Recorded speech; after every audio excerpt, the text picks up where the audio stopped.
कानून का इस्तेमाल करेंगे। यस, हम लोग ऑलरेडी डिस्क्वालिफिकेशन पिटीशन दे दिया है। और क्या प्रोसेस है इसका? थोड़ा प्रोसेस बहुत सिंपल है। देखिए, डिस्क्वालिफिकेशन पिटीशन नॉर्मली ये ग्रुप से एक साथ करते हैं, हम लोग इंडिविजुअली किया है। मिताली बाग के ऊपर किया है, शताब्दी राय के ऊपर किया है। हर केस में हम लोग ने एग्जाम्पल दिया है कि ये वॉलंटरली कहा है कि हम तृणमूल कांग्रेस के साथ जुड़े नहीं चाहते हैं। दैट मीन्स 10th शेड्यूल का 2(1) में ये डिस्क्वालीफाई होता है, प्लस ये 4 में 10th शेड्यूल का पार्ट 4 में ये खुद ही बोला है कि हम क्या नेशनल क्या पार्टी है, जो पार्टी का नाम ही नहीं जानता है, उस एनसीपी पार्टी के साथ हम जुड़ेंगे। तो अब मर्जर तो आप लेजिस्लेटिव पार्टी कर ही नहीं सकते, तो आप पॉलिटिकल पार्टी तो हुआ नहीं है मर्जर हमारा। तो ये दोनों में इनका जाता है। अभी क्या कर सकता है, अभी हमने स्पीकर को दिया है। अब आपको पता है हमारा देश का कानून एक चीज है और उसका इम्प्लीमेंटेशन, उसका एग्जीक्यूशन और एक चीज है। तो अभी स्पीकर अगर जैसे सुनवाई ना करे, 3 महीना रखेगा, 6 महीना रखेगा, जो भी रखेगा, हम लोग ने क्लियर कह दिया है कि इन लोग तृणमूल का पार्टी, इनको अगर छोड़ना है तो ये डिस्क्वालीफाई हो, ये रिजाइन करे और जीत के आए। बीजेपी का एनडीए को इनको सपोर्ट करना है। कल रचना बनर्जी खड़ी होकर कह रही है कि ममता बनर्जी के साथ कोई दुश्मनी नहीं है। दुश्मनी क्यों होगी भैया, आपको तो टिकट दी है। अभी कह रही है कि मुझे एक पार्टी के साथ काम करना है, तो आप बीजेपी के साथ खुल्लम खुल्ला काम कीजिए ना, कौन रोका है आपको? आप रिजाइन कीजिए, बीजेपी से टिकट लीजिए, जीत के आइए हुगली से, किसने रोका है? मुर्शिदाबाद में खलीलुल साहब को हम कहते हैं आप जाइए बीजेपी में, जीत के आइए। आबू ताहिर साहब से कहते हैं क्या खुल्लम खुल्ला कीजिए। हम तृणमूल कांग्रेस कर रहे हैं भैया, खुल्लम खुल्लम करते हैं, मरते दम तक करेंगे। कोई रहे कोई ना रहे, हम करेंगे। जिसको रहना है रहे, जिसको नहीं रहना है भाड़ में जाओ।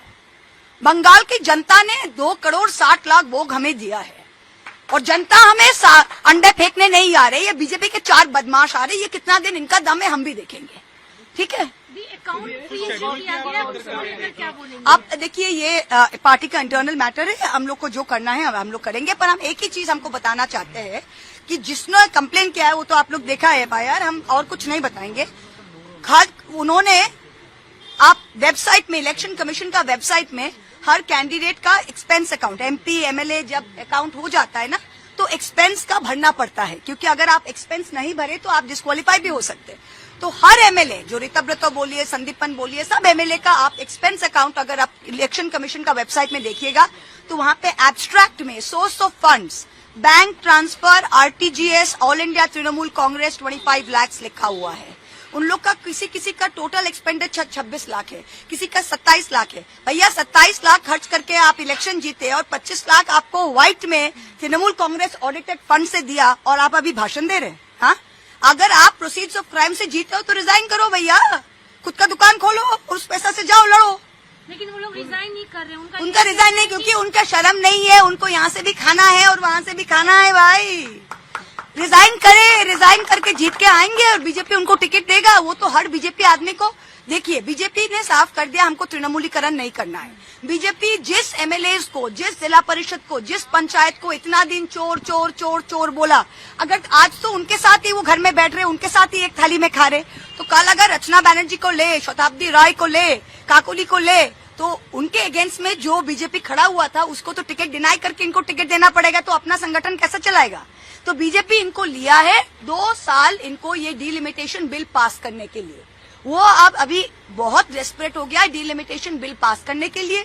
जब डीलिमिटेशन बिल अगर हो सके, खुदा न खास्ता अगर कर सके, करेंगे, उसको जैसा लिया है वैसा फेंकेंगे। ना हमारे टिकट में कभी जीत सकेंगे, ना बीजेपी उनको कभी टिकट देकर, there political career is finish. Legal definitely हम लोग लीगल, देखिए disqualification is black and white, ये आप भी समझ सकते हैं। The disqualification act, the anti defection is very clear. 10th schedule Indian constitution, Section 2(1)(a), Section 4. Plus, there is a very big Supreme Court judgment in the Shiv Sena case, Subhas Desai versus Principal Secretary Government of Maharashtra, which is a very recent case, जिसमें बहुत clearly बोला गया है कि political party और legislative party अलग है और legislative party without the political party कोई अलग, ना कोई ग्रुप हो सकता है, ना हम अलग बैठेंगे। अलग भैया क्या भैया, वेजिटेरियन नॉन वेजिटेरियन सेक्शन है क्या शादी बाड़ी में कि आज आप शनिवार है और आप वेजिटेरियन है, आप वहाँ वेजिटेरियन बैठ जाए? ये क्या बात है क्या?